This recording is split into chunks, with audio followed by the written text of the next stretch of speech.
ఈ ప్రపంచంలో ఎంత టెక్నాలజీ వచ్చినా కూడా, ఓకే, ఈ ప్రపంచంలో ఎంత టెక్నాలజీ వచ్చినా కూడా ఫ్యూచర్లో కింగ్ అయ్యేది రైతే. ఓకే ఓకే, ఫ్యూచర్లో కింగ్ అయ్యేది రైతే. ఓకే ఈ సమాజం ఇంకొక 20 సంవత్సరాలు పోతే ఉల్టా పోయి ఊర్లలో పోయి పిల్లల్ని ఇచ్చుకుంటారు, రైతులకు పిల్లల్ని ఇస్తారు. ఓకే ఉమ్.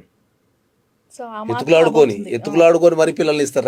రైతులు ఎక్కడన్నా నాయన మంచి పొలాలు మంచిగా పండించేటోడు ఉన్నాడు అని చెప్పి చూసుకొని పిల్లలు ఇస్తారు. ఓకే సిటీ నుంచి మళ్ళీ బ్యాక్ వెళ్ళిపోతారు. ఇదంతా పెరిగి పెరిగి పెరిగి పెరిగి తిండికి చచ్చిపోతారు కదా. తర్వాత ఏఐ టెక్నాలజీ వచ్చిన తర్వాత 70% ఆఫ్ ద జాబ్స్ వెళ్ళిపోతాయి. ఓకే, కొన్ని ప్రొఫెషన్స్ వెళ్ళవు ఎప్పుడు. ఆ దాంట్లో మొట్టమొదటిది ఈ ప్రపంచానికి తిండి పెట్టేది రైతే. దాన్ని ఏ టెక్నాలజీ బీట్ చేయలేదు. నువ్వు ఏ టెక్నాలజీతో నీ మనుషులను సృష్టి